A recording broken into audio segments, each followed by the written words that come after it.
मुंबई हे शहर कधीच झोपत नाही, पण रात्री 2 नंतर या शहराचे काही रस्ते इतके शांत होतात की स्वतःच्या श्वासाचाही आवाज अगदी मोठा वाटू लागतो. आजची कथा एका टॅक्सी चालकाची आहे. त्याने त्या रात्री एक शेवटचा प्रवासी त्याच्या टॅक्सीमध्ये बसवला. प्रवास संपला, भाडंही मिळालं. आता तुम्ही म्हणाल, यात नवीन काय आहे? असंच तर असतं. Yes, you are right. पण दुसऱ्या दिवशी डॅशकॅमवर पाहिल्यावर त्याला एकच प्रश्न पडला की मग मागच्या सीटवर काल रात्री कोण बसलं होतं? तर नक्की काय झालं ते आपण पाहूया त्या स्टोरीमध्ये. पण त्याआधी इंट्रो. आपण लगेचच भेटतो इंट्रो नंतर. तुम्ही कुठेही जाऊ नका, पाहत राहा भासाभास.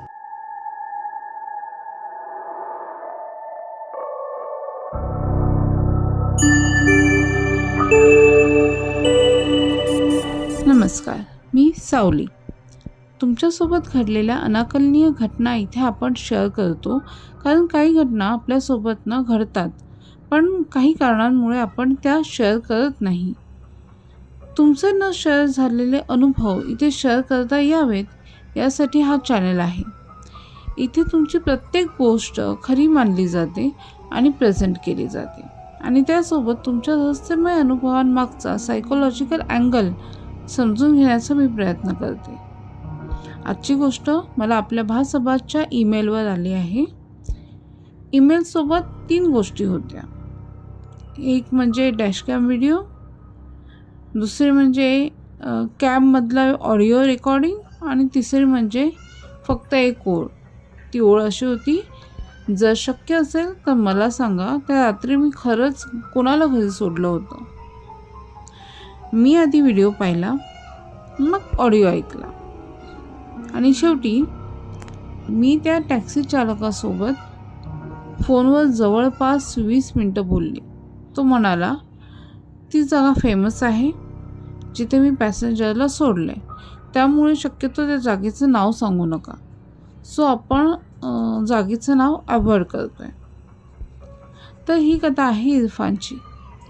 इरफान भाई म्हणतात, सावलीताई, मी इरफान, वय 42, गेली 15 वर्ष मुंबईत काळी पिवळी टॅक्सी चालवतो. मी मूळचा सांगलीचा, त्यामुळं दिवसा ट्रॅफिक, हॉर्न, घाई हे सगळं मला कधीच आवडलं नाही, म्हणून मी कायम नाईट शिफ्ट करतोय. रात्रीची मुंबई पूर्ण वेगळी असते. काही रस्ते अजूनही गजबजलेले असतात, तर काही ठिकाणी 10-12 मिनटं एकही गाडी दिसत नाही. त्या रात्री मी सलग 12 तास गाडी चालवत होतो. शेवटची राईड झाली की घरी जायचं असं ठरवलं होतं. घड्याळात 2:18 झालेले होते रात्रीचे. मी चर्चगेट स्टेशनच्या बाजूनी मरीन लाईन्सकडे निघालो होतो. रेडिओवर जुनं गाणं लागलेलं होतं. बाहेर हलकी थंडी हवा होती. रस्ते जवळपास रिकामे होते. सिग्नलवर मी थांबलो. तेवढ्यात रस्त्याच्या कोपऱ्यावर एक माणूस हात दाखवत उभा असल्याचं दिसलं. पांढरा साधा शर्ट, काळी पॅन्ट, हातात एक छोटी काळी बॅग. चेहऱ्यावर थकवा स्पष्ट दिसत होता. मी टॅक्सी त्याच्याजवळ नेऊन थांबवली. तो शांतपणे मागचं दार उघडून आत बसला. त्याने विचारलं, दादर जाल का? त्याचा आवाज अगदी सामान्य होता. मी आरशातून त्याच्याकडे पाहिलं आणि म्हणालो, हो, बसा. टॅक्सी पुन्हा रस्त्यावर आली. पहिली 2-3 मिनटं आमच्यात काही बोलणं झालं नाही. रेडिओवर गाणं चालू होतं. तो खिडकी बाहेर पाहत होता. मी रस्त्यावर लक्ष ठेवून गाडी चालवत होतो. मला वाटलं ही राईड बाकी राईडसारखीच असणार आहे. पण मरीन लाईन्स मागे पडताच तो अचानक म्हणाला, भाऊ, तुम्ही रात्रीच जास्त गाडी चालवता ना? मी हसत म्हणालो, हो, रात्री शांत असतं. तोही हलकंसं हसला आणि मग म्हणाला, शांत की जास्त काही ऐकू येतं? त्याच्या त्या प्रश्नाचं उत्तर द्यायच्या आधीच रेडिओवरचं गाणं अचानक बंद झालं. संपूर्ण टॅक्सीत फक्त इंजिनचा आवाज उरला. मी रेडिओकडे हात नेला, पण त्या क्षणी माझ्या डॅशबोर्डवरील डिजिटल क्लॉक 1 सेकंद लुकलुकलं आणि त्यावर वेळ दिसली 2:18 रात्रीचे. माझ्या कपाळावर आठा उमटल्या, कारण आम्ही निघून किमान 8-10 मिनिटं झाली असतील, पण घड्याळ अजूनही 2:18 AM दाखवत होतं. मी पुन्हा घड्याळाकडे पाहिलं, पण वेळ अजूनही 2:18. 2:18 AM. मी स्वतःशीच पुटपुटलो, घड्याळ बंद पडलं असेल. टॅक्सी बाजूला थांबवण्याचा मी विचार केला, पण रात्री त्यावेळी रस्ता पूर्ण मोकळा होता, त्यामुळं मी गाडी चालवतच राहिलो. आरशातून मागे पाहिलं, तो माणूस शांतपणे बाहेर पाहत बसला होता. त्याच्या चेहऱ्यावर भीती अजिबात नव्हती, घाई नव्हती आणि तो अगदी नॉर्मल होता. सामान्य प्रवासासारखंच वाटत होता. काही सेकंदांनी तो पुन्हा बोलला, भाऊ, रोज रात्री गाडी चालवताना एखादाच रस्ता असा असतो का की जिथून जाताना काही नसतानाही अस्वस्थ वाटतं? मी हलकंसं हसलो. असं प्रत्येक ड्रायव्हरला वाटतं. रात्री जास्त वेळ गाडी चालवली की मेंदू थकतो. यावर तो काहीच बोलला नाही, फक्त इतकंच म्हणाला. तेवढ्यात माझा फोन डॅशबोर्डवर हलकासा व्हायब्रेट झाला. Unknown number. मी कॉल कट केला. 2 सेकंदांनी पुन्हा तोच कॉल. मी पुन्हा कट केला. तिसऱ्यांदा फोन वाजलाच नाही, पण डॅशबोर्डवर नोटिफिकेशन आलं, 1 मिस कॉल. मी क्षणभर गोंधळलो. आत्ताच तर 2दा कट केला, मग मिस्ड कॉल कसा? मी फोन बाजूला ठेवला. मागून पुन्हा त्याचा आवाज आला. उचलायला हवा होता. मी हसत म्हणालो, रात्री 2 नंतर अननोन नंबर मी घेत नाही. तो म्हणाला, कधी कधी उत्तर मिळण्यापेक्षा प्रश्न ऐकणं महत्त्वाचं असतं. त्याचं वाक्य मला विचित्र वाटलं, पण मी फारसा विचार केला नाही. रस्ता जवळजवळ रिकामा होता. फक्त अधूनमधून एखादा ट्रक किंवा पोलीस पेट्रोल. आम्ही आता हाजी अली रस्ता मागे टाकला. समोर एक लाल सिग्नल लागला. मी टॅक्सी थांबवली. रस्त्यावर आम्हीच एकटे होतो. तेवढ्याच माझी नजर रिअर व्ह्यू मिररमध्ये गेली. त्या माणसाचा चेहरा स्पष्ट दिसत होता, पण मागच्या काचेच्या प्रतिबिंबात सीट रिकामी दिसत होती. मी पुन्हा नीट पाहिलं. आरशात तो तिथेच बसला होता, पण मागच्या काचेच्या रिफ्लेक्शनमध्ये कुणीच नव्हतं. क्षणभर माझ्या हाताला घाम फुटला. मी लगेच मागे वळून पाहिलं तर तो माझ्याकडे पाहून हसत होता. काय झालं भाऊ? त्याने विचारलं. मी कसंबसं हसलो. काही नाही, झोप कमी झाली आहे बहुतेक. हे ऐकून तो खिडकीबाहेर पाहू लागला. मी स्वतःला समजावत होतो, रिफ्लेक्शनचा अँगल असेल इतकंच. सिग्नल हिरवा झाला. मी टॅक्सी पुढे घेतली. 2 मिनिटं कोणी काहीच बोललं नाही. मग तो अचानक म्हणाला, भाऊ, तुमच्या टॅक्सीत कॅमेरा आहे ना? मी म्हणालो, हो, इन्शुरन्ससाठी लावला आहे. तो हलकंसं हसला आणि म्हणाला, छान आहे. कधी कधी कॅमेरा आपल्यापेक्षा जास्त गोष्टी लक्षात ठेवतो. त्याच्या त्या वाक्याने पहिल्यांदाच माझ्या छातीत एक विचित्र अस्वस्थपणा निर्माण झाला. मी आरशातून पुन्हा त्याच्याकडे पाहिलं. यावेळी तो थेट माझ्याचकडे पाहत होता आणि त्याच्या चेहऱ्यावर पहिल्यांदाच अगदी हलकं पण समजून न येणारं हसू होतं. माझ्या हाताने नकळत डॅशबोर्डवरील डॅशकॅमला स्पर्श केला. तेव्हाच त्यावरचा छोटासा लाल रेकॉर्डिंग लाईट अचानक बंद झाला. मी घाबरून डॅशकॅम पुन्हा सुरू करण्याचा प्रयत्न केला, पण स्क्रीनवर एकच संदेश दिसत होता, ओके, रेकॉर्डिंग इंटरप्टेड. मी 2-3 वेळा बटन दाबलं, काहीच झालं नाही. माझ्या कपाळावर घाम यायला लागला. आजच बंद पडायचं होतं का याला? मी स्वतःशीच पुटपुटलो. मागून तो शांत आवाज पुन्हा आला, भाऊ, राहू द्या. काही गोष्टी न रेकॉर्ड झालेल्याच बऱ्या असतात. मी आरशातून त्याच्याकडे पाहिलं. तो पुन्हा खिडकीकडे पाहत होता. त्याचा चेहरा अगदी शांत होता, जणू काही घडलंच नव्हतं. मी मनात ठरवलं की राईड संपली की सरळ घरी जायचं. तेवढ्यात तो म्हणाला, भाऊ इथे डावीकडे घ्या. मी चकित झालो. डावीकडे?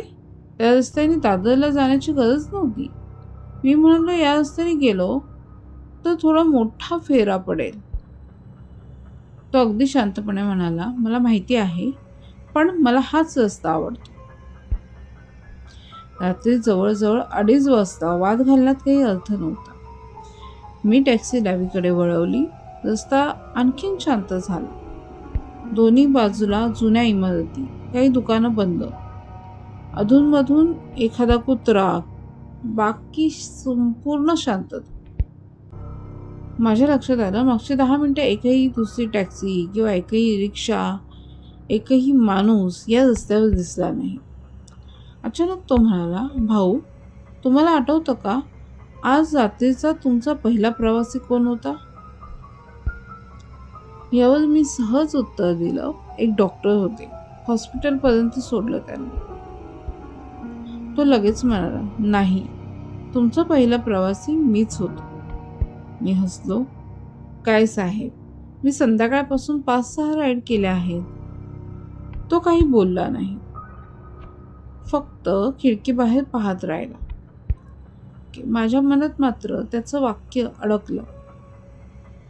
पुढे एक छोटं चौक आला. मी टॅक्सी थांबवली. सिग्नल लाल होता. समोरच्या दुकानाच्या बंद काचेवर टॅक्सीचं प्रतिबिंब मला दिसत होतं. मी सहज त्या प्रतिबिंबाकडे पाहिलं. ड्रायव्हिंग सीटवर मी होतो, पण मागची सीट पूर्णपणे रिकामी दिसत होती. यावेळी मी डोळे चोळले. पुन्हा पाहिलं, तरीही सीट रिकामीच. क्षणाचाही विलंब न करता मी मागे वळलो. तो माणूस तिथेच बसला होता, अगदी माझ्याकडे पाहत. आणि पहिल्यांदाच त्याने मला प्रश्न विचारला, भाऊ तुम्ही कोणत्या पुराव्यावर विश्वास ठेवणार? मी गोंधळून विचारलं, म्हणजे? तो म्हणाला, तुमच्या डोळ्यांवर की कॅमेरावर? माझ्या अंगावर अक्षरशः काटा आला. सिग्नल हिरवा झाला. मी काही न बोलता टॅक्सी पुढे घेतली. 2 मिनिटांनी तो म्हणाला, बस इथेच थांब. मी आजूबाजूला पाहिलं. समोर एक जुनी इमारत, सगळे दिवे बंद, एकही माणूस नाही. मी मीटर बंद केला. भाडं झालं होतं 327. तो शांतपणे खिशातून पैसे काढू लागला. त्याने मला 500ची नोट दिली. मी सुट्टे पैसे देण्यासाठी पाकिट उघडलं. 2-3 सेकंद मी खाली पाहत होतो. सुट्टे पैसे काढून मी वर पाहिलं. मागचं दार उघडं होतं. तो खाली उतरला होता. मी खिडकीतून बाहेर पाहिलं, पण रस्ता पूर्ण रिकामा होता. न चालणारा माणूस, न वळणावर कोणाची सावली. जणू त्या काही सेकंदात तो हवेत विरघळून गेला असावा. मी पटकन टॅक्सीतून खाली उतरलो. आजूबाजूला शोधलं, काहीच नव्हतं. परत टॅक्सीत बसलो. तेवढ्यात डॅशबोर्डवर ठेवलेला माझा मोबाईल आपोआप ब्लिंक झाला. त्यावर अननोन नंबरवर आलेला एक व्हॉइस मेसेज दिसत होता. वेळ होती 2:18 पहाटेची.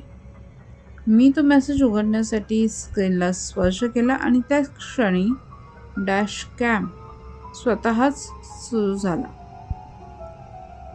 मी स्क्रीनला स्पर्श केला. व्हॉइस मेसेज सुरू झाला. पहिल्या काही सेकंदात फक्त टॅक्सीच्या इंजिनाचा आवाज, मग माझाच आवाज. दादर जाल का? मी दचकलो. हे वाक्य तर त्या प्रवाशाने मला विचारलं होतं. पुढच्या क्षणी रेकॉर्डिंगमध्ये दुसरा आवाज आला, अगदी शांत, अगदी स्पष्ट. हो बसा. हेही माझंच उत्तर. म्हणजे व्हॉइस मेसेजमध्ये संपूर्ण राईड रेकॉर्ड झाली होती. मी काळजीपूर्वक ऐकत राहिलो. आमच्यात झालेलं प्रत्येक वाक्य जसंच्या तसं ऐकू येत होतं. रेडिओ बंद होणं, घड्याळ 2:18वर थांबणं, सगळं अगदी तसंच. पण रेकॉर्डिंगच्या शेवटी एक गोष्ट अशी होती जी मला आजही समजलेली नाही. मी म्हणालो होतो, साहेब मी आलो. त्यानंतर दार उघडल्याचा आवाज आला आणि मग ज्याला मी आयुष्यभर विसरू शकणार नाही तो आवाज. अगदी माझ्याच आवाजात कोणीतरी मला म्हणालं, इरफान आता तू निघ. मी तर ते वाक्य कधीच बोललो नव्हतो. रेकॉर्डिंग तिथेच संपलं. माझ्या हातापायांना थरकाप सुटला. मी लगेच डॅशकॅम काढून घरी गेलो. दुसऱ्या दिवशी सकाळी मी व्हिडिओ लॅपटॉपवर उघडला. सुरुवातीला सगळं अगदी सामान्य दिसत होतं. मी टॅक्सी थांबवतो. माझ्या टॅक्सीचं मागचं दार उघडलं होतं हे स्पष्ट दिसत होतं. दार बंदही झालं होतं, पण त्या दारातून आत येताना एकही माणूस दिसत नव्हता. संपूर्ण 22 मिनिटांच्या व्हिडिओमध्ये मागची सीट रिकामी होती. मी मात्र पूर्ण प्रवासभर आरशातून कुणाशी तरी बोलत होतो. कधी हसत होतो, कधी प्रश्न विचारत होतो आणि मध्ये मध्ये आरशातून मागे पाहत होतो. व्हिडिओ संपल्यावर मी जवळजवळ 5 मिनिटं स्क्रीनकडेच पाहत बसतो. तेवढ्यात माझी नजर सीटवर ठेवलेल्या 500च्या नोटेकडे गेली. किमान ही तरी आहे असं मी म्हणत ती हातात घेतली. पण ती नोट खरी नव्हती. ती जुनी चलनातून वर्षापूर्वीच बाद झालेली नोट होती. आत्ता मी अजूनच गोंधळलो. दुपारी मी त्या भागात परत गेलो. समोरच्या इमारतीतल्या वॉचमनला विचारलं, काल रात्री इथे कोणी उतरलं होतं का? तो माझ्याकडे काही क्षण पाहत राहिला आणि मग म्हणाला, साहेब रात्री इथं कोणी येत नाही. मी त्याला व्हिडिओ दाखवला नाही, कारण तो माझ्यावर विश्वास ठेवणारच नव्हता किंवा त्याने माझ्यावर विश्वास ठेवलाच नसता. इरफानने मला डॅशकॅम व्हिडिओ, ऑडिओ रेकॉर्डिंग आणि 500ची नोट यांचे फोटो पाठवले. मी व्हिडिओ अनेक वेळा पाहिला, ऑडिओ अनेक वेळेला ऐकला. व्हिडिओमध्ये प्रवासी दिसत नाही, ऑडिओमध्ये संभाषण स्पष्ट ऐकू येतं. या घटनेमागे काही शक्य स्पष्टीकरणं असू शकतात.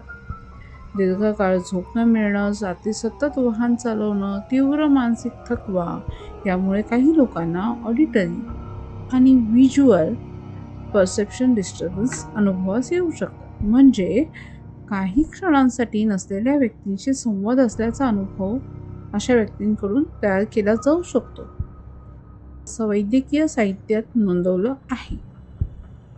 पण एक प्रश्न अजूनही तसाच उरतो. जर इरफान संपूर्ण प्रवासात एकटाच होता तर ऑडिओ रेकॉर्डिंगमध्ये शेवटी इरफान आता तू निघ हा दुसरा आवाज कोणाचा होता? कथा इथेच संपते, पण प्रश्न अजूनही उरतो. तुमच्या मते इरफानने खरंच कुणाला टॅक्सीत बसवलं होतं का? की त्या रात्री त्याचाच सर्वात मोठा प्रवासी त्याचाच थकलेला मेंदू होता? तुमचं मत कमेंट सेक्शनमध्ये नक्की लिहा. जर अशी वास्तवाशी जोडलेली सायकोलॉजिकल हॉरर स्टोरी पाहण्यात इंटरेस्ट असेल तर भासाभासला सबस्क्राईब करायला विसरू नका. कथा आवडली असेल तर लाईक करा. मी सावली. आपण पुन्हा भेटूयात महाराष्ट्र हॉररच्या पुढच्या भागामध्ये. तोपर्यंत काळजी घ्या.